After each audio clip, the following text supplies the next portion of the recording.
Bonjour les runners, bonjour les sportifs, bonjour aux petits membres de la course à pied, c'est Seb et c'est avec un grand plaisir que je vous retrouve pour un nouvel épisode du podcast À côté de mes pompes, numéro 222 aujourd'hui, avec une invitée qui va venir nous présenter son parcours à la fois professionnel mêlé d'une riche actualité sportive. Mais avant cela, je voulais vous donner une petite information puisque ce mardi 23 janvier, pour celles et ceux qui écoutent au moment de la sortie de l'épisode, je serai en live sur Instagram accompagné par Adeline pour évoquer la reprise du sport au féminin. Nous serons à la veille de la journée internationale de ce sport féminin, donc n'hésitez pas à nous rejoindre, à venir discuter avec nous et abonnez-vous sur ce réseau, sur ces réseaux et sur les autres plateformes pour ne pas manquer une miette de l'actualité du podcast. Comment mener une vie professionnelle bien remplie et une carrière de sportive de haut niveau ?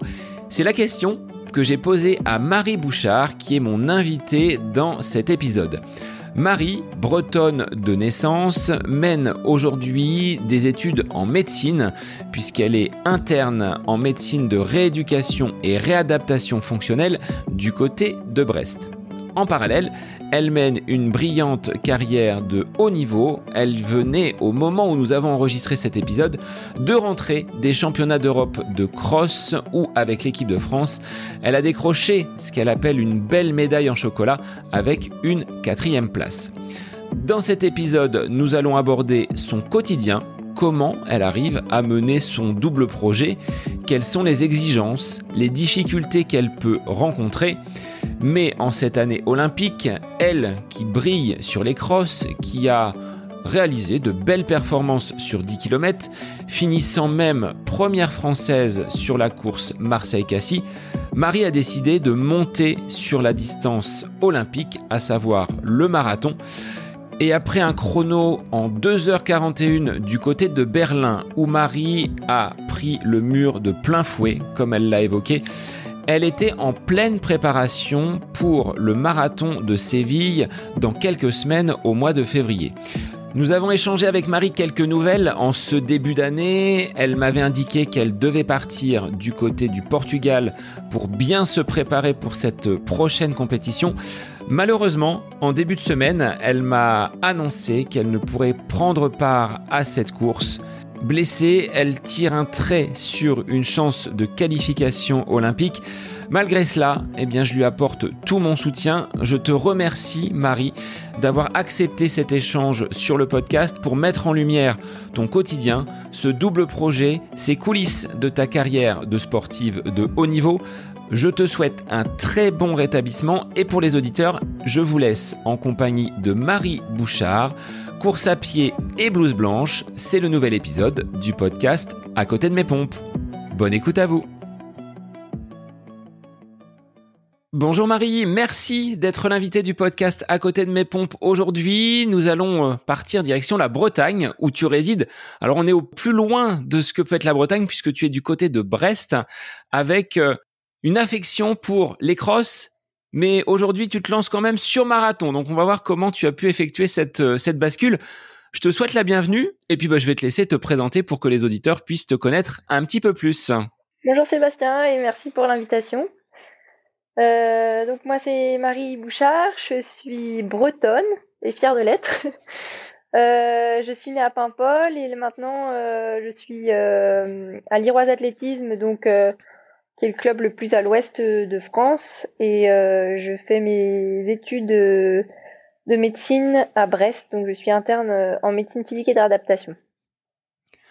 Marie, est-ce que la course à pied et le cross, la boue, ont toujours été parmi tes sports de prédilection ? Est-ce que tu as fait autre chose avant de fouler les pointes et d'avoir ces baskets aux pieds ?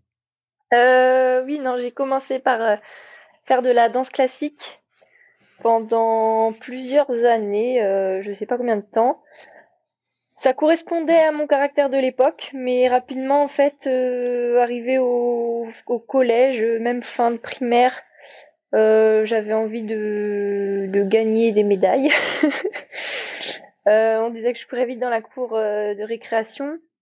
Et puis, non, j'ai aussi fait de la natation pendant longtemps. Et donc, ce qui m'a permis, quand j'ai commencé à courir au cross du collège, donc en Angleterre, mes premiers cross, parce que j'avais fait un échange linguistique là-bas, ça m'a permis d'avoir des résultats assez rapidement. Je pense que grâce aux entraînements de natation, j'avais le foncier déjà. Et du coup, c'est assez sympa quoi de d'être devant dans les courses, donc ça donne aussi envie de continuer. Et puis l'ambiance, je trouvais ça vraiment sympa dans les crosses avec aussi le classement par équipe. Donc les déplacements se faisaient toujours en équipe et ça, c'était vraiment bien. Qu'est-ce que tu as trouvé en Angleterre sur ces premiers crosses? C'était vraiment une découverte pour toi à cette occasion, avec un échange, on va dire, linguistique. Oui, oui, alors je savais pas ce que c'était que le cross-country. En fait, je suis arrivée en Grande-Bretagne fin de l'été, donc j'étais en sixième, donc j'ai fait ma rentrée en sixième là-bas. Et puis, il y a eu les crosses du collège où vraiment là, c'est quelque chose d'immense. Enfin, tout le monde participe. Et enfin, moi, j'ai le souvenir en tout cas qu'on sortait de l'enceinte du collège, qu'on montait, qu'on même qu'on montait toute une colline et puis qu'on la redescendait. Et j'avais fini deuxième de ce cross, donc j'étais assez contente. Après, on m'a dit que j'étais qualifiée à un autre cross, donc j'ai couru ce cross-là et je me souviens que ça avait été très dur. Mais j'avais pas vraiment l'esprit de compétition. Je comprenais pas le principe de que si on finissait devant, on pouvait se qualifier à l'étape suivante. Mais ouais, j'en garde un bon souvenir. Bon, j'avais pas de pointe et je courais en jupe, du coup, parce qu'on avait un uniforme. Donc voilà mes premiers souvenirs de cross. Que tu as ramené en Bretagne et tu n'as jamais cessé de courir depuis. Ouais, ouais, voilà, c'est ça. Quand du coup en cinquième, là j'ai commencé l'UNSS et ma prof de PS à l'époque, donc Béatrice Sévenot, faisait du marathon et était aussi entraîneur au club de Paimpol. Et donc, elle m'a un peu embarquée dans cette histoire de course à pied, de cross et puis il y avait d'autres collègues. Il y avait Noémie Clessens, une fille qui avait 2 ans de plus, qui courait vraiment bien et qui avait des sélections chez les jeunes en équipe de France. Et donc ça me donnait envie. Et tu as ensuite parcouru les différentes étapes du club avec des gammes athlétiques, l'école d'athlétisme, des compétitions sur piste. Comment tu as cheminé pour arriver jusqu'à aujourd'hui, sportive de haut niveau et athlète de l'équipe de France? Alors ça s'est fait vraiment très progressivement. Je faisais les crosses, donc d'abord UNSS. Mon rêve c'était de participer au championnat de France UNSS. Je me souviens que la première fois que je m'y suis qualifiée, j'étais vraiment émue sur le podium au championnat de Bretagne. Et, euh, et puis, comme je disais, en fait, je m'entraînais et j'avais comme exemple Noémie Clessens qui, elle, avait des podiums au niveau championnat de France UNSS. Donc, ça me faisait vraiment rêver. Mais je faisais un peu de tout. En fait, jusqu'en terminale, j'ai fait de l'heptathlon. Je m'entraînais pas spécifiquement dans toutes les disciplines. J'étais quand même meilleure en course. Mais j'aimais bien toucher à tout. J'aimais beaucoup la longueur, le sprint aussi. Et puis, arrivé à la fac à Brest en première année de médecine, là, en fait, j'avais plus le temps de tout faire. Donc du coup, je me suis concentrée sur la course et c'était plus un moyen pour moi de me libérer un peu l'esprit, d'évacuer le stress et puis de souffler un peu quoi. Au niveau de ces études de médecine, qu'est-ce qui a justifié cette volonté d'embrasser le corps médical et de te livrer là dans des études très très longues, au point où tu aurais peut-être pu à un moment donné dire je stoppe la course à pied et je mets toute mon énergie sur ces études qui sont relativement prenantes. La première année, le passage du concours, c'est peut-être pas des heures de libre que tu avais devant toi, mais seulement quelques instants pour enfiler les baskets et aller courir un tout petit peu. Comment tu as géré justement cette période qui est transitoire et comment aujourd'hui tu arrives à mener de front cet internat en médecine et ces compétitions de haut niveau? Alors c'est vrai que quand j'étais en terminale, il y en a beaucoup qui me disaient que si je faisais médecine, il allait certainement falloir que j'arrête de courir. Euh, mais bon, enfin, moi c'était pas concevable pour moi. Et puis j'avais l'exemple des frères Gras, donc les jumeaux là qui courent à haut niveau, qui avaient passé la première étape de la première année. Et donc je m'étais dit que si eux l'avaient fait, je pouvais le faire. Et puis je les avais rencontrés en stage national, donc j'avais pu échanger un peu avec eux. Et donc, grâce à eux, je me suis lancée dans ces études. Après, j'avais pas le même niveau en fait quand j'ai commencé la médecine. Euh, J'étais aux portes de de toutes les sélections au cross. Et donc, dans ma tête, je me disais que si chez les jeunes, j'arrivais pas à avoir de sélection, après, ce serait bien compliqué. Et deuxième chose, c'est qu'en fait, je savais pas du tout à quoi m'attendre dans les études de médecine. Moi, je croyais vraiment ce qu'on me disait quand on me disait la première année c'est difficile et après ça va. Bon, c'est pas c'est pas vraiment ça, mais je suis très contente d'avoir commencé médecine et aussi surtout d'avoir choisi l'université de Brest, l'UBO, qui met et qui a mis beaucoup de choses en place pour les doubles projets et notamment les projets sportifs. Ça, dès la première année ou une fois que tu étais entré dans le cursus des études de médecine? Comment ça s'est mis en place, cet aménagement? Et qu'est-ce qu'il t'apporte aujourd'hui comme disponibilité, comme aménagement? Alors, quand je suis arrivée en première année, il y avait une section sportive universitaire athlétisme, dont le responsable était Laurent Lebras, qui est mon entraîneur actuel. Et on m'avait dit que je pouvais tripler ma première année de médecine. Bon, je pense que si j'avais dû la tripler, je l'aurais pas fait, mais ça enlevait un certain stress de savoir que c'était possible avec le statut de sportif de haut niveau, d'avoir une chance supplémentaire de tenter le concours. Et donc par la suite,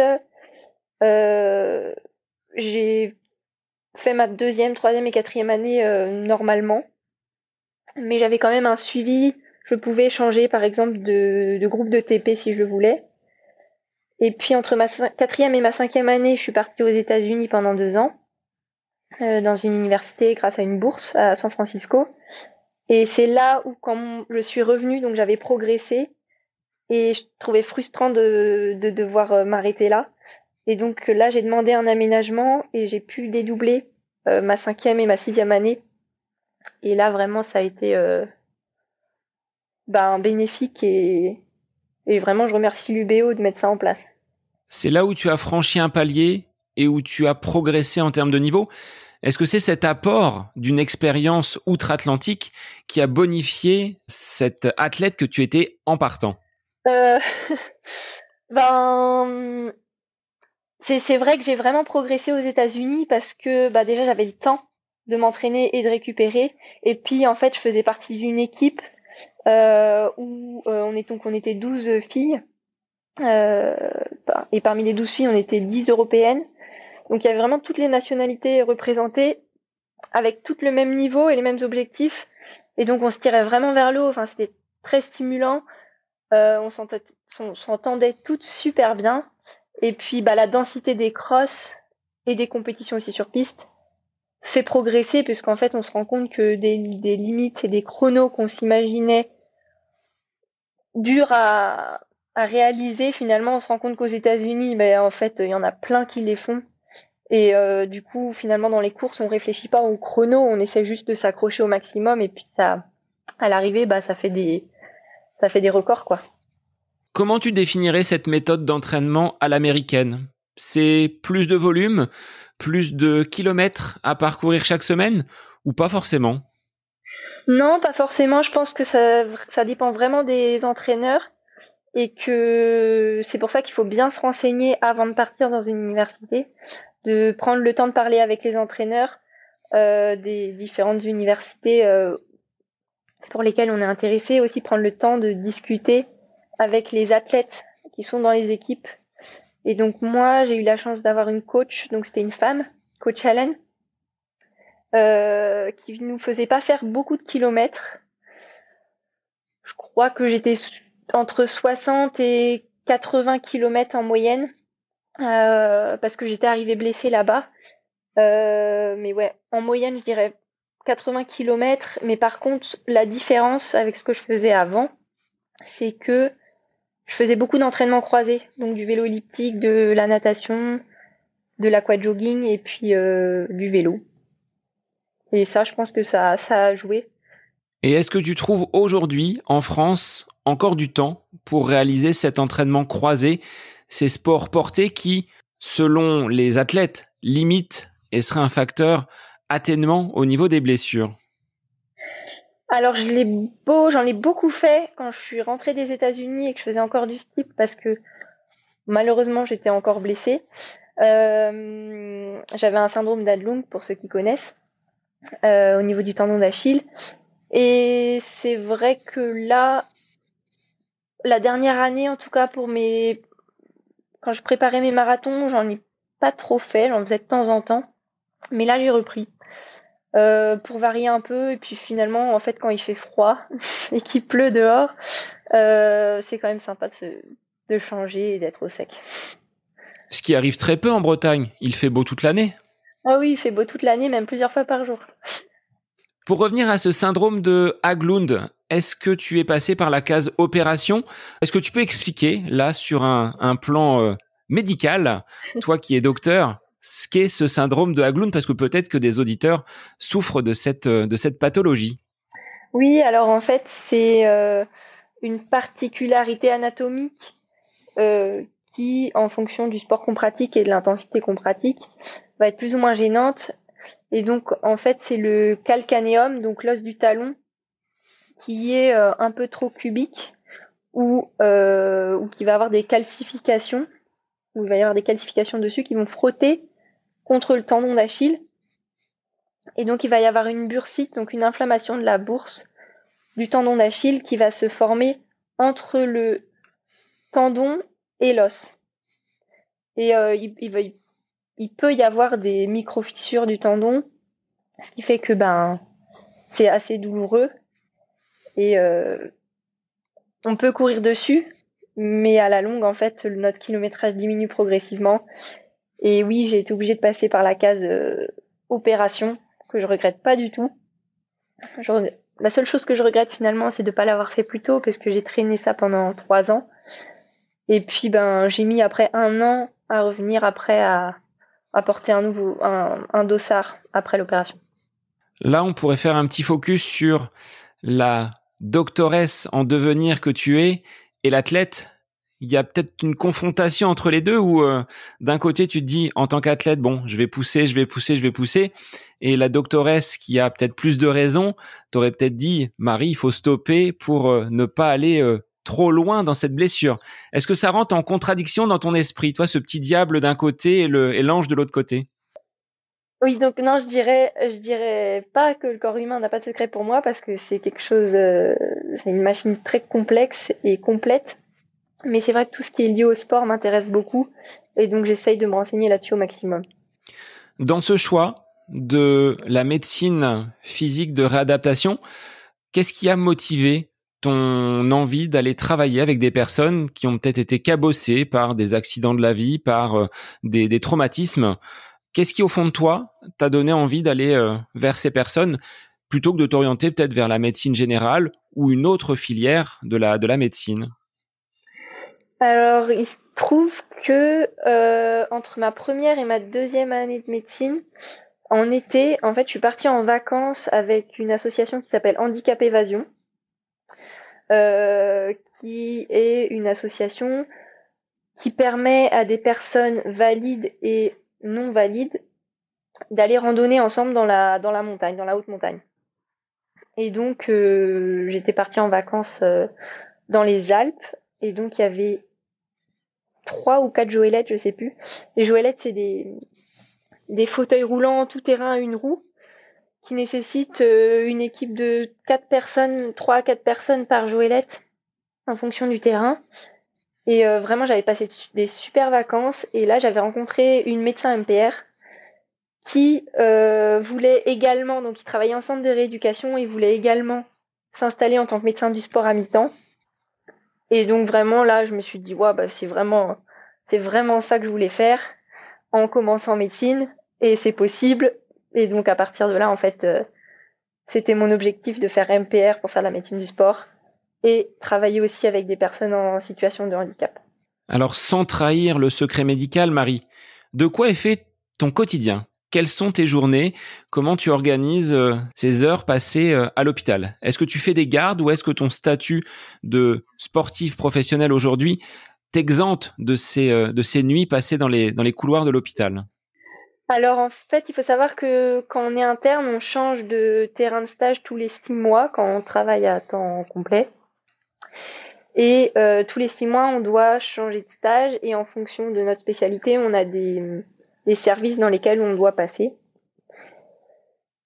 Donc lors de mon premier stage, j'étais en centre de rééducation locomoteur et qui était un service qui était rattaché au CHU. Donc là, j'étais sur la ligne de garde et j'avais des gardes à effectuer. Donc j'avais réussi à m'arranger avec les autres internes pour les grouper sur les mois où je savais que j'avais pas de compétition ou des compétitions peu importantes. Et là actuellement, je suis dans un centre de rééducation pédiatrique, mais un centre de rééducation privé à but non lucratif. Et j'ai la chance de ne pas avoir de garde ni d'astreinte en ce moment. Tous les 6 mois, tu dois revoir un petit peu ton organisation hebdomadaire pour planifier tes entraînements parce que tu ne vas pas avoir le même emploi du temps. Combien tu travailles d'heures par semaine, même si tu dis l'université aujourd'hui t'offre des aménagements et tu les as remerciés tout à l'heure, mais concrètement, quel est le volume horaire que tu consacres à ton activité professionnelle? On va voir la partie entraînement par la suite. Alors quand j'étais à temps plein, je pense que je travaillais entre 40 et 50 heures par semaine. Ce qui finalement pour une interne, j'étais plutôt bien lotie. Là, depuis le mois de juin, j'ai la chance d'être à temps partiel. Et du coup, j'étale mon semestre sur 1 an. Au lieu de le valider en 6 mois, je le valide en 1 an. Ce qui m'a permis d'avoir une visibilité sur 1 an, ce qui est pas mal. Mais c'est vrai que tous les 6 mois ou tous les 1 an, je sais pas trop ce qui va m'attendre après, quoi. Ça va dépendre du service. 40 à 50 heures de travail par semaine, ça laisse pas beaucoup de place pour la récupération si on colle derrière de nombreuses séances d'entraînement. Oui, c'est vrai que le premier semestre a été assez difficile à gérer, mais je voulais tester. J'avais vu qu'Yann Schrub l'avait fait en étant aux urgences, et donc je trouvais ça incroyable. Donc j'ai voulu essayer, je me suis dit peut-être que ça va marcher, mais vraiment là j'ai vu moi mes limites, que vraiment, j'étais trop fatiguée pour tout faire. Et donc c'est là où j'ai demandé à l'université et au chef de service à l'hôpital si je pouvais avoir un temps partiel, un temps aménagé, qui a été accepté grâce à l'université notamment, et je pense aussi grâce aux Jeux qui sont à Paris cette année et qui j'ai l'impression qu'ils mettent en lumière, en tout cas les doubles projets. Je sais pas si le ministère a donné des directives pour essayer d'aider les sportifs à mener de front leur double projet, mais en tout cas, on a senti vraiment un changement. Alors tu le disais, les frères Gras, Yann Schrub, tu fais partie de ces athlètes qui mènent de très hautes études avec ce double projet. L'apport là de l'université, ça se passe comment? Tu as une dotation, tu as des subventions au-delà de cet aménagement d'emploi du temps et des conditions d'examen? Alors c'est vrai que à l'université, donc à l'UBO, on a la chance depuis 3 ans, donc il y a une fondation UBO Paris 2024 qui a été créée pour aider financièrement et offrir des bourses aux athlètes étudiants, à certains athlètes étudiants. Et donc là, il fallait remplir un dossier. Et j'ai eu la chance cette année de faire partie des lauréats et donc d'avoir une bourse de cette fondation UBO pour m'aider à organiser des stages, par exemple. Comme là, je vais partir en janvier à Montegordo. Et ça, je pense que c'est vraiment quelque chose d'unique en France qu'une université aide des athlètes et des sportifs. Et vraiment, merci à l'université. Alors j'espère qu'ils entendront le message et qu'ils continueront à t'accompagner sur les prochaines années. Concrètement, si tu pars en stage, auparavant, tu étais peut-être un petit peu plus regardante sur la logistique, sur les vols, sur les hôtels. Là, tu peux te permettre peut-être d'avoir de meilleures conditions, notamment pour une grosse compétition qui t'attend en février du côté de Séville, où tu pourras peut-être partir un petit peu plus en amont et ne pas naviguer sur des vols de nuit ou très tôt le matin, par exemple. Oui, c'est vrai qu'avant, je regardais beaucoup les tarifs parce que j'avais pas forcément le budget pour me permettre de partir la veille et d'arriver assez tôt. Donc ça m'est déjà arrivé sur certaines courses d'arriver vers minuit la veille de la course. Du coup, la nuit avant le jour de la course. Et bon, c'était pas les meilleures conditions, mais c'était ce que je pouvais me permettre à ce moment-là. Et c'est vrai que ça soulage d'avoir des entreprises qui me soutiennent dans mon projet, l'université, et j'espère leur rendre en retour, leur apporter aussi des choses, parce que bon, l'aide ne va pas que dans un sens, et si j'ai pas le temps, peut-être actuellement, à consacrer à tous ceux qui m'aident, j'espère le faire dès que j'aurai le temps. Ces partenaires privés qui t'accompagnent pour cette carrière, ce sont des sponsors. Est-ce que tu as eu des facilités à aller les démarcher ou est-ce que c'est une démarche qui n'est pas forcément simple pour toi?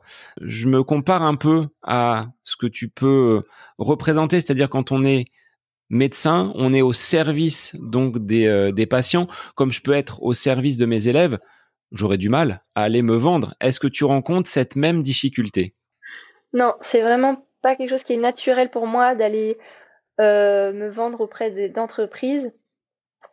Mais je sais pas si c'est parce que Paris, les jeux approchent, ou si c'est parce que j'ai changé de club et que je suis revenue dans un club breton. Mais cette année, finalement, il y a beaucoup d'entreprises, de chefs d'entreprise qui sont venus spontanément vers moi pour me proposer leur aide. Et ça, je les remercie beaucoup aussi. Alors, est-ce que la Bretagne est vraiment une terre de sport? Tu évoquais tout à l'heure tes compétitions en cross. On se rappelle l'année dernière des championnats de France du côté de Carré avec ce circuit réalisé en chœur sur une partie du parcours, des drapeaux, une foule massée malgré des conditions météo dantesques. On peut avoir du vélo, on peut avoir du football également en grand nombre du côté de la Bretagne. Est-ce que ce terrain est vraiment une terre de sport? Est-ce que tu le ressens, toi, au quotidien? Ouais, je le ressens vraiment. D'autant plus qu'à Brest, on a un pôle France voile. Donc voile, planche à voile notamment, qui ont déjà eu plusieurs médailles olympiques d'ailleurs. Donc à Brest, en tout cas, on sent cet engouement au niveau de la voile. Il y a aussi le Brest-Bretagne Handball, avec l'équipe de féminine qui performe bien. Et puis le cross, bien sûr, en Bretagne, j'ai vraiment l'impression que par rapport à d'autres régions, on a la chance que ce soit un sport très populaire avec des spectateurs qui vont se déplacer pour les compétitions. Donc ça crée vraiment une ambiance de dingue, quoi. Et ça donne envie, de recourir quand on y a goûté une fois. Pourquoi s'arrêter, quoi. Et j'ai l'impression que le cross, c'est aussi un sport qui est prisé des pays celtes, parce que on peut voir au championnat d'Europe que la Grande-Bretagne et l'Irlande souvent sont quand même en tête des classements.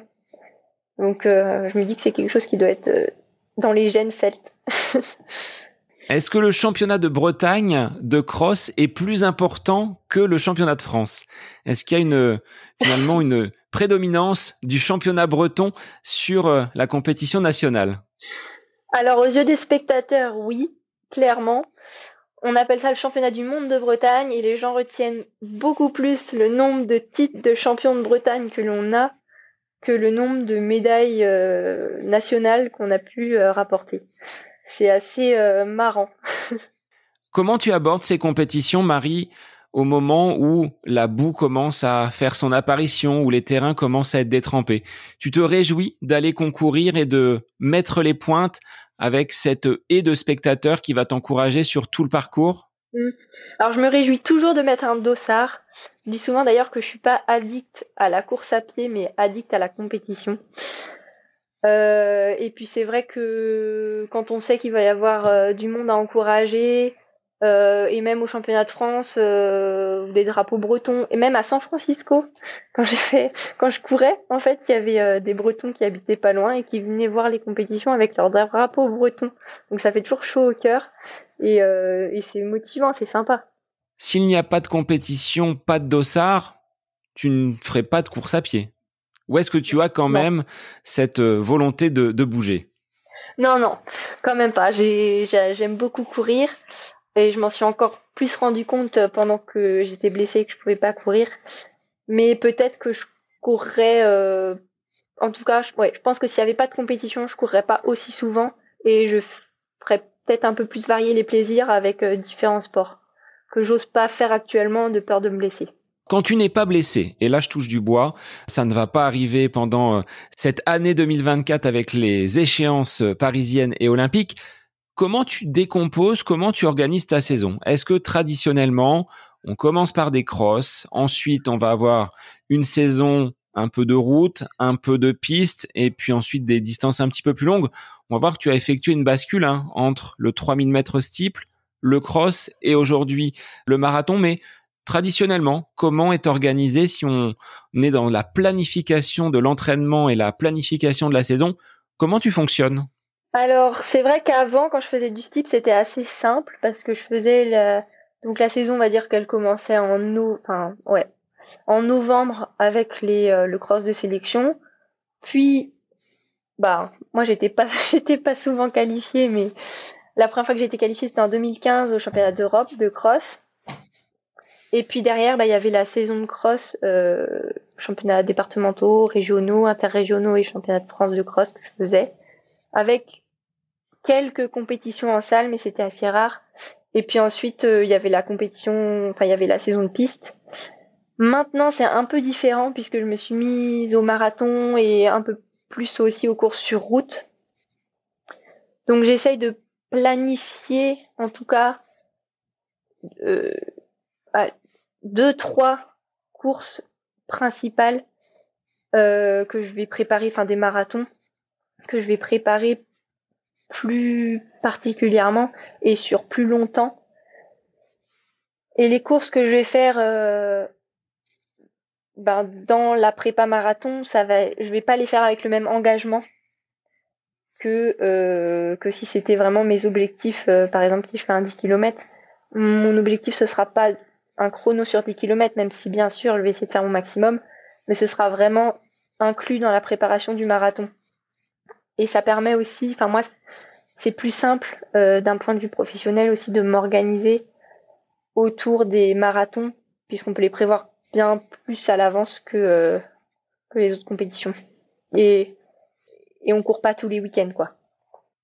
Donc ça te permet de bien planifier et d'avoir, avec ton entraîneur, c'est quelque chose que vous composez à deux, tu as ton mot à dire, il te freine, il te bride, ou est-ce que tu imposes quand même tes choix par rapport à des courses que tu souhaites absolument faire? Comment fonctionne ce binôme? On est plutôt sur un couple, entraîneur-entraîné, et c'est quelque chose qui dure depuis quelques années déjà. Ouais. C'est vrai qu'on communique beaucoup. Moi, souvent, en fait, je lui donne mes idées, les courses que j'ai envie de faire. Et puis, ben, lui, après, il va m'exposer son point de vue. Il va me dire, ben, s'il est d'accord, pas d'accord et pourquoi. Et puis, en fait, on va trouver un terrain d'entente en discutant. Et là, c'est vrai, par exemple, que après le marathon de Berlin, je lui ai dit vraiment que j'avais vraiment envie de faire les crosses pour faire les championnats d'Europe de cross. Et ben, il a compris pourquoi. Et donc, ben voilà, ça a pas posé de problème que je fasse les crosses. Moi, ça me permet aussi, d'un point de vue mental, de varier. Parce que je trouve ça bien aussi de varier. C'est assez fatigant finalement une prépa marathon. Et donc ça fait varier les plaisirs et puis le cross, bah c'est le cross quoi. Donc passer à côté du cross de sélection et des championnats d'Europe, moi je trouvais ça trop dur. Donc ouais, je suis contente d'avoir fait ça. Tu préfères être actrice, avoir les pointes aux pieds, que de regarder les copines devant la télé? Pour les championnats d'Europe de cross, oui. Et sur cette expérience à Berlin, comment tu l'as vécu? C'était un de tes premiers marathons. Est-ce que ça s'est bien passé? Est-ce que le roi Eliud t'a donné ses conseils avant la course? Alors Avant la course, j'ai pas osé le déranger, hein. Après la course, j'avais pu prendre une photo avec lui. Très souriant, très sympa, même si on n'a pas discuté bien longtemps. C'est vrai que c'était assez impressionnant de voir la densité de coureurs et le palmarès des coureurs au départ. Même si bizarrement, finalement, au départ d'un marathon, je suis pas très stressée par rapport à d'autres courses. Et puis bah ensuite, une fois le coup de départ donné, on fait sa course et on profite de l'ambiance parce qu'à Berlin, enfin il y a du monde du début à la fin. C'est non-stop, il y a des spectateurs partout. Malheureusement, moi je me suis pris le mur au 30e, donc on était à Berlin, tout colle. J'aurais préféré le voir plutôt après la course, mais bon, c'est comme ça. J'en apprends à chaque course, donc c'est ça aussi qui est passionnant avec le marathon, quoi. Est-ce que tu as été voir le musée du mur quand même, après avoir pris le mur symboliquement au 30e kilomètre? Et oui, oui, oui, j'avais prévu une journée de visite après, et donc oui, j'ai été voir le musée du mur puisque je trouvais ça assez drôle. Et ouais, bon, j'espère ne pas me le prendre assez vite. On verra. Comment tu avais préparé ta course? Tu as dit ne pas être stressé.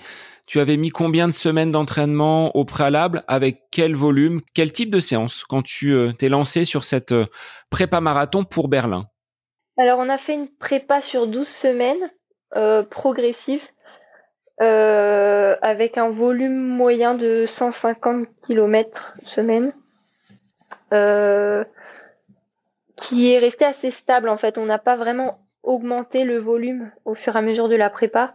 En revanche, on augmentait le nombre de kilomètres à l'allure visée, quoi. Et donc, la plus grosse séance que j'ai faite, ça devait être 3 semaines avant le marathon, où j'avais fait une grosse sortie avec 3 fois 10 kilomètres dedans. Et après cette déception peut-être d'avoir pris le mur et de ne pas avoir rempli le contrat que tu t'étais personnellement fixé, comment tu as rebondi? Comment tu as réagi? Tu t'es dit, je peux pas rester sur ce chrono qui n'est pas à la hauteur de mes attentes. Il faut que je reparte tout de suite vers une préparation. Ou est-ce que, comme tu le disais, je suis reparti sur les crosses avec un contexte complètement différent pour changer et se refaire un petit peu la cerise et sur un plan mental, être dans de bien meilleures dispositions? Ouais, c'est vrai que j'avais passé 4 bons kilomètres du marathon, on va dire du 30 au 34, 35e kilomètre à me dire que à lutter déjà pour ne pas m'arrêter et à me dire que oh là là, jamais plus je referai un marathon, c'est pas possible. Et puis finalement, en fait, dès qu'on franchit la ligne d'arrivée, ben on se dit que on peut pas rester sur un échec entre guillemets. Même si j'étais quand même fière d'avoir fini ce marathon, euh, j'avais envie de faire mieux. Donc en fait, ça pousse à se réinscrire à un nouveau marathon. Mais c'est vrai que le cross, j'en avais besoin pour rebondir assez rapidement. Parce que ce qui est un peu frustrant avec le marathon par rapport aux 10 km ou aux 3000 mètres steeple, c'est que on peut pas en faire toutes les semaines, quoi. Donc on est obligé d'attendre 3-4 mois avant de retenter sa chance. Mais c'est ce qui rend aussi le marathon si particulier, c'est que je pense que les émotions doivent être encore plus grandes quand toutes les planètes s'alignent, puisque il faut de la patience à l'entraînement et le jour de la course aussi. Quels seraient les facteurs que tu peux pointer du doigt pour expliquer cette arrivée du mur? Est-ce que c'est alimentaire? Est-ce que c'est sur le volume d'entraînement? Est-ce que c'est une ambition trop importante au début de la course? Quelles analyses tu tires de cette contre-performance, même si le chrono est quand même brillant en 2h41? Alors je pense que vraiment moi mon facteur limitant sur cette course-là, ça a été le facteur nutritionnel, puisque je pense que j'étais en hypoglycémie. En fait, à partir du 30e, en tout cas, j'avais tous les symptômes. Et puis ce qui m'a requinqué à l'arrivée, c'est la bouteille de soda qu'on m'a tendue. Et donc là vraiment, en tout cas, depuis, j'ai fait appel à un diététicien. Euh, et puis j'essaye d'appliquer ses conseils. Je me suis posé là un capteur de glycémie pour essayer de comprendre, en tout cas, enfin d'essayer de comprendre comment mon corps réagit à l'effort. Et puis tester le miel à l'entraînement, les boissons d'effort aussi, chose que je faisais déjà, mais j'en prenais pas assez. Alors, si tu as choisi Happy Run, c'est parce que l'entreprise de Pascal et Laïla est 100% bretonne ou c'est vraiment que les produits sont très bons? Ah bah c'est les deux. En fait, comme ils sont bretons, en fait, ils m'ont contacté à l'occasion des championnats de France de cross. Et puis c'est vrai quand j'ai vu que c'était du miel, moi qui suis très gourmande, ben j'étais très curieuse de tester leurs produits que j'ai beaucoup aimé. Donc après j'ai voilà, le partenariat s'est fait et je suis fière de les représenter et de faire partie de l'équipe Happy Run. Et est-ce qu'avec quelques semaines d'analyse, tu tires déjà quelques enseignements de cette présence du capteur de glycémie? Alors moi j'ai pris un capteur tout simple, hein, je suis allée dans une pharmacie et j'ai demandé un capteur freestyle, donc les capteurs que les diabétiques utilisent dans leur vie quotidienne. Donc pour l'instant là je le porte, donc j'essaye de pas penser au fait que je porte pour pas changer mes habitudes alimentaires et pour pouvoir analyser après ce que j'ai bien fait ou pas bien fait. Donc pour l'instant en tout cas j'ai pas les conclusions des résultats du capteur et de la glycémie, mais ça va venir. Mais ça fait partie d'un staff que tu constitues autour de toi. Cette partie alimentation, jusqu'à présent, tu ne l'avais pas forcément développée, quand bien même tu es dans le domaine médical, mais c'est pas un aspect que tu avais soulevé, on va dire. Oui, c'est vrai que je m'étais un peu renseignée, j'avais lu quelques articles, j'avais écouté quelques podcasts, mais c'est vrai que j'y connais pas grand-chose en nutrition et que j'ai vraiment besoin d'un coach pour m'épauler, me guider un peu plus dans ce domaine-là. Ça, c'est sûr. Et est-ce qu'il y a d'autres personnes qui t'accompagnent, Marie? Donc, en dehors de Laurent Lebras, qui est ton entraîneur, qui, j'ai pu le voir, te suit parfois en vélo sur certains Oui. entraînements. Est-ce qu'il y a d'autres personnes, kinés, préparateurs mental, ostéopathes, des personnes qui t'apportent des soins pour mener justement ces entraînements, cette carrière et te conduire vers les sommets? Alors, en premier, je citerai Quentin, mon copain, mon conjoint, parce que c'est important de pouvoir partager cette passion avec quelqu'un et c'est important qu'il comprenne aussi parce que ça demande beaucoup d'investissement de ma part et de sa part. En tout cas, on est parfois obligé de faire des compromis, notamment pour les vacances. Donc, bon, c'est vraiment bien que. Enfin, je trouve qu'il fait vraiment partie de l'équipe dans ce projet. En tout cas, ça c'est sûr. Et puis, il y a aussi le Martin, le kiné, qui me suit à Brest, qui m'apporte du coup un regard un regard professionnel sur mes douleurs que je suis pas capable d'analyser en tant que professionnel et donc il m'aiguille un peu et j'essaye de l'écouter quand il me dit qu'il faut faire un peu de repos relatif. En tout cas j'ai besoin d'entendre ça de la part d'un professionnel de santé qui me suit depuis assez longtemps donc qui commence à me connaître. De toi-même, tu ne ferais pas forcément ce pas de côté pour dire je prends un petit peu de repos. Il faut qu'il y ait quelqu'un de l'extérieur qui pose, entre guillemets, sa directive et dise là, Marie, stop, le corps en a assez fait, il faut absolument observer un petit temps de pause pour régénérer les batteries. Oui, bon après souvent Quentin me le dit et bon j'essaye de l'écouter même si c'est pas toujours le cas, mais oui j'ai besoin que quelqu'un me dise. J'ai l'impression qu'au niveau des athlètes de haut niveau, vous êtes souvent un petit peu sur cette corde raide. D'un côté, la performance, et puis on peut vite basculer du côté de la blessure. Est-ce que tu constates ce point de vue ou est-ce que pour toi, non, ça fait partie de l'entraînement? Il faut quand même composer, malheureusement, avec ces douleurs, parfois quotidiennes. Alors bon il y a des douleurs sur lesquelles on peut courir. Mais je trouve que c'est assez difficile de faire la part des choses, même si, bon, avec l'expérience, on commence à un peu mieux se connaître et c'est un peu plus facile de voir la limite. Mais c'est vrai que quand on est athlète, on a tendance à voir le court terme et à se dire que l'entraînement compte maintenant et on a du mal à prendre du recul sur la saison et sur les objectifs qui arrivent. Donc on a toujours envie d'en faire trop par moment, je pense. Alors toi qui reviens, Marie, de ces championnats d'Europe de cross avec une très belle 4e place, c'est une belle 4e place ou c'est la médaille en chocolat que tu retiens? Bah, un peu les deux. C'est une belle médaille en chocolat, on va dire. Je suis contente de ma course sur le plan individuel, mais c'est vrai que mon objectif premier, en fait, au départ de la course, c'était vraiment l'objectif par équipe. On n'a pas su immédiatement notre résultat, mais quand on a su qu'on était 4e à 2 points de la médaille d'argent, et bah c'est vrai que j'ai refait ma course pas mal de fois en me disant que bah peut-être que j'aurais pu grappiller une place par là ou voilà. Mais non, après j'ai essayé de prendre du recul aussi bah, grâce à Laurent et Quentin. Euh, et, euh, et maintenant je suis satisfaite de ma course. Mais ce qui est bien finalement avec la médaille en chocolat, c'est que ça donne ce surplus de motivation qui donne envie de continuer à s'entraîner bah, pour monter sur le podium, j'espère, l'année prochaine. Comment fonctionne cette équipe de France de cross comme les autres équipes de France que tu as pu côtoyer? On est sur un assemblage d'individualités où il y a vraiment cet esprit de corps, cet esprit d'équipe où on va se battre pour aller chercher la meilleure place et faire briller le maillot tricolore.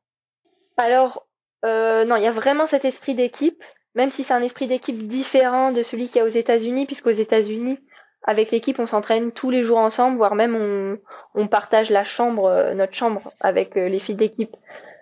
Donc l'esprit d'équipe est un peu différent dans le sens où on s'entraîne pas avec les autres filles, mais vraiment, je pense que le résultat par équipe prime sur le résultat individuel à cette compétition. Et même euh, entre les donc il y a 7 équipes au total avec les différentes catégories et le relais mixte.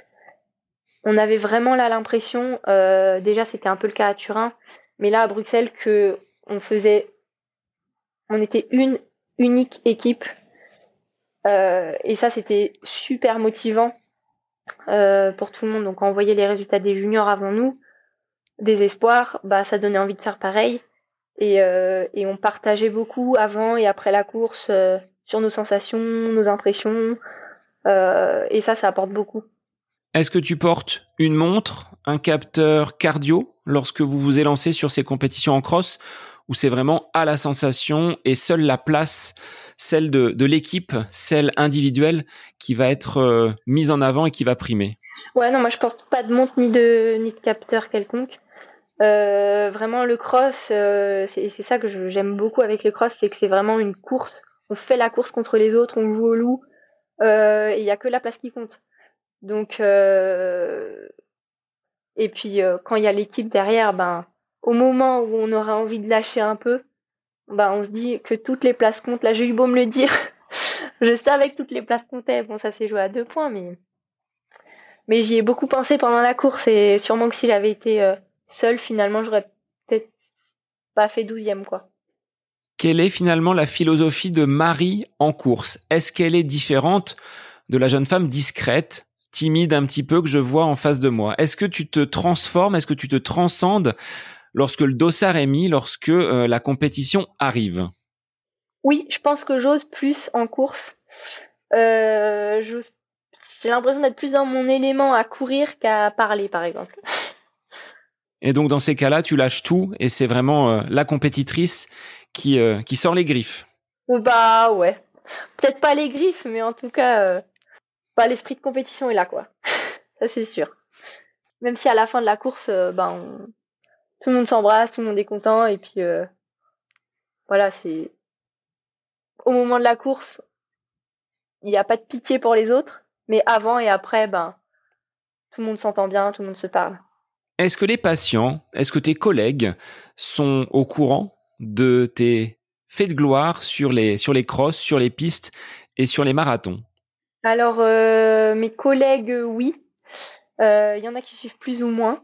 Après, je leur raconte pas forcément toutes les courses que je fais, mais quand ils me posent la question, bon bah, je suis contente de partager un peu ce que j'ai vécu. Mais parmi les patients, je pense qu'ils sont très rares ceux qui savent que je cours à côté. Dans les couloirs, personne ne doit pouvoir t'arriver à la cheville. Tu dois être première en tête à traverser les grands couloirs de l'hôpital. Ah oui, alors, c'est vrai qu'on me fait souvent la remarque que je marche très vite. Mais bon, je pense que peut-être qu'ils se doutent que je suis quelqu'un de sportive. Mais non, de là à s'imaginer que je vise des sélections en équipe de France, je pense vraiment pas. Est-ce que ça t'aide dans ton travail d'avoir ce statut de sportif de haut niveau et de le ramener finalement à tes patients?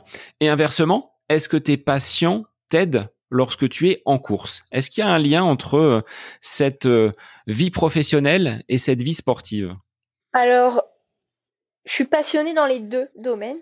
Donc je pense que le point commun entre la MPR et le sport, c'est le mouvement et en fait, en MPR, on essaye d'optimiser la performance des gens dans leur vie quotidienne en utilisant la rééducation et les traitements physiques, donc non médicamenteux. Et en médecine, dans le sport, on essaye aussi d'optimiser nos performances sur des compétitions et en course, par exemple. Et donc, dans ce sens-là, je trouve que les deux se rejoignent. Et j'aime bien, moi, enfin, je pense que je pourrais pas faire que de la course à pied ou que de la médecine. Les deux apportent un équilibre. Le sport dans la médecine, ça me permet bah, de libérer mon esprit, de penser à autre chose. Et la médecine, dans ma carrière sportive, ça me permet de relativiser sur certaines choses. Enfin, pour moi, vraiment, le sport, c'est vraiment un jeu avant tout, même si j'ai l'esprit de compétition et j'ai envie de gagner, j'ai envie de battre mes records, mais j'arrive vite à passer à autre chose quand je fais une contre-performance ou quand je suis un peu déçue de mon résultat parce que finalement, c'est que du sport entre guillemets. Est-ce que quand tu as été en position de sportive blessée, Marie, tu as pu te retrouver un petit peu dans les patients que tu accompagnes au quotidien en disant, bon, le chemin va être long, je sais par quoi je vais devoir passer, mais je vais me battre, je vais avancer et c'est une course en soi que d'avancer et de faire ce retour derrière vers la pratique sportive en toute simplicité, sans douleur. Alors, quand j'étais blessée, j'ai pas vraiment pensé, je me suis pas comparée aux patients que j'avais pu rencontrer.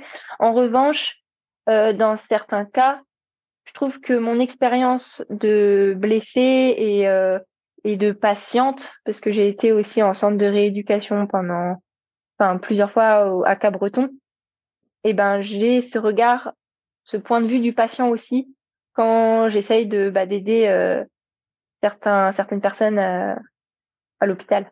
Aujourd'hui, après avoir brillé sur des 10 kilomètres, du côté de Rennes notamment, sur le Marseille-Cassis, où tu finis troisième et première française, ces courses-là, elles t'ont donné envie d'aller plus loin, donc de basculer sur marathon.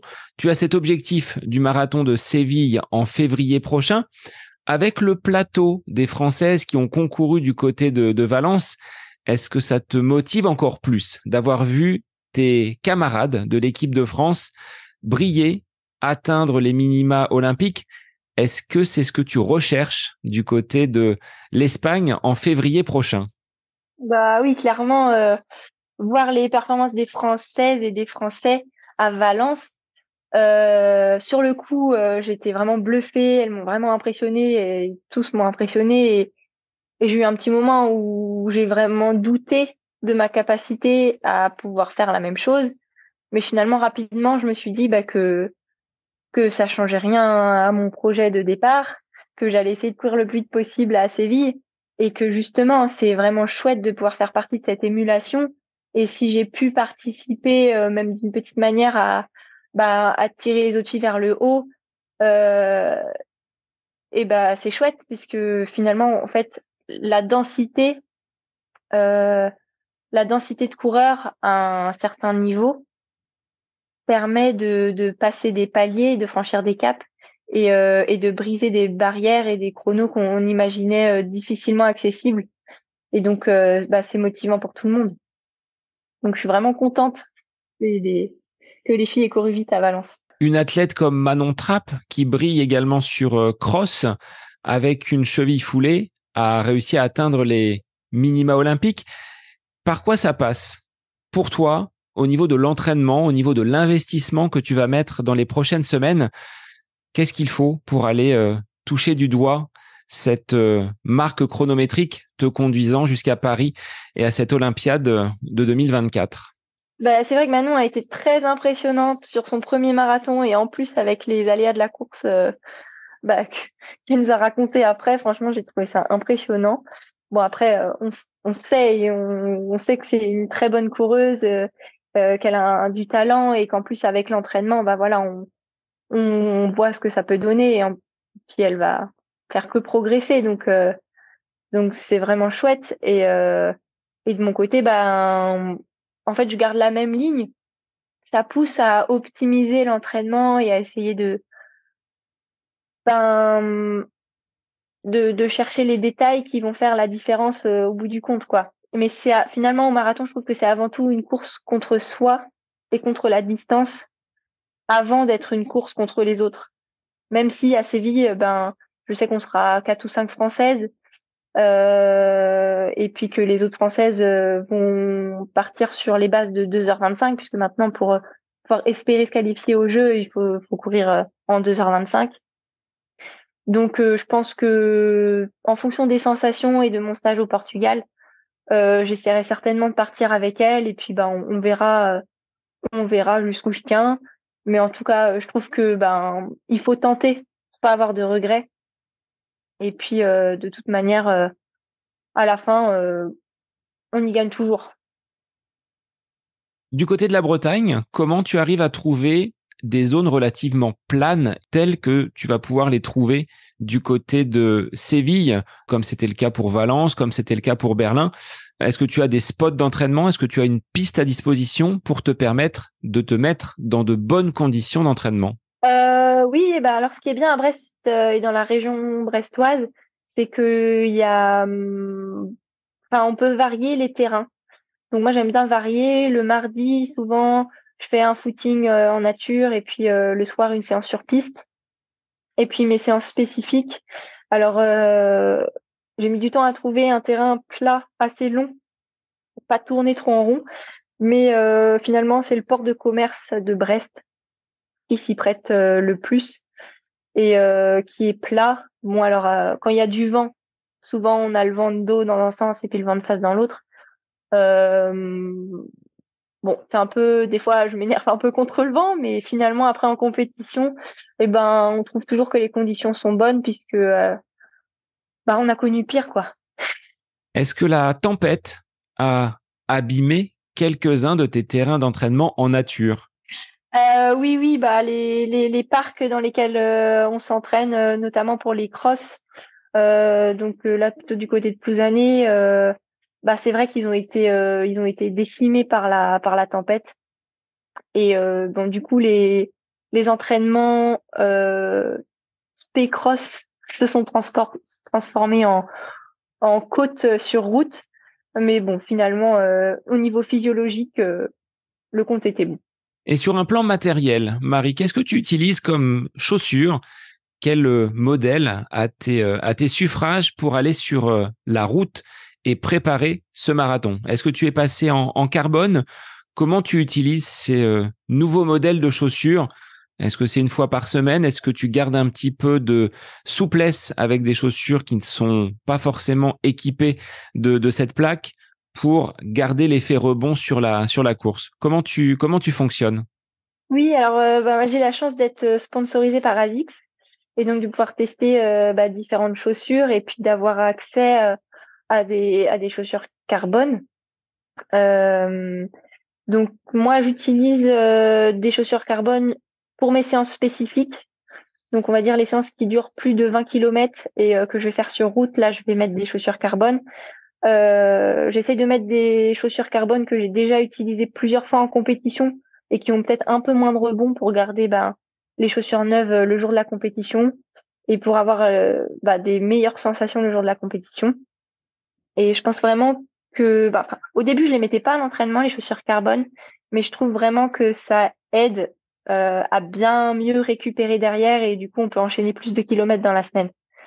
Et puis sinon, ben, pour les entraînements sur piste, je mets pas de carbone, quoique j'ai commencé à mettre les toutes premières chaussures carbone d'Asics, donc c'est les Meta Racer. Parce qu'en compétition, je mets les Meta Speed Sky plus. Et sinon, pour les footings, j'alterne entre des Nimbus 25 et des Nova Blast. Là, les dernières, j'ai pu les tester, les Nova Blast 4 et j'aime bien. Alors moi, je vais te souhaiter de belles semaines d'entraînement jusqu'à Séville, en te souhaitant de ne pas frapper le mur et d'atteindre finalement la ligne d'arrivée avec l'objectif chronométrique qui te permettra de te rapprocher de ces minima olympiques. Et j'avais une dernière question, la traditionnelle du podcast, à savoir, Marie, quand tu es à côté de tes pompes, qu'est-ce que tu aimes faire? Un instant à côté de tes pompes, ça représente quoi chez toi? Elle est marrante cette question, j'aime beaucoup. Eh bien, il se trouve que je fais de la musique, donc je faisais du violon quand j'étais plus jeune, et j'ai toujours voulu, enfin, ça fait longtemps en tout cas que j'ai envie de faire de la trompette. Et Quentin, mon conjoint, m'a offert une trompette pour mes 30 ans. Et donc, je me mets à la trompette là depuis une semaine. Et j'aime beaucoup ça. Et tes voisins, ils t'en pensent quoi? Ils apprécient aussi ou ils sont déjà venus frapper à la porte? Bon, malheureusement, je peux pas m'entraîner tous les jours. Non, pour l'instant, j'ai joué peut-être 10 minutes avec une sourdine en plein milieu de l'après-midi. Et sinon, il va falloir que je trouve des endroits publics, on va dire, où je puisse jouer tranquillement.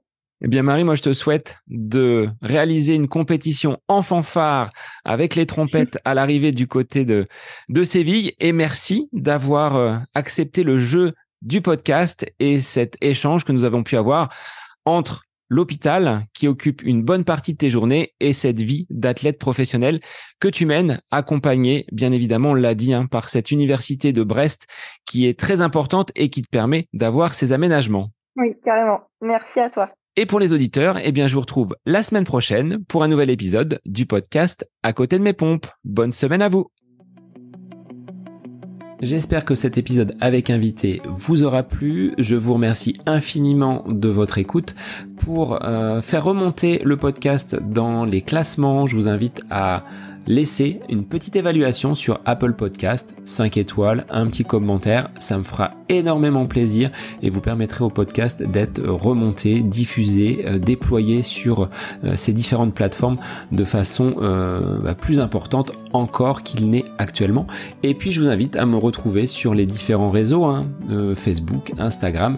Laissez votre petit message, votre commentaire, ça me fait plaisir d'échanger avec vous.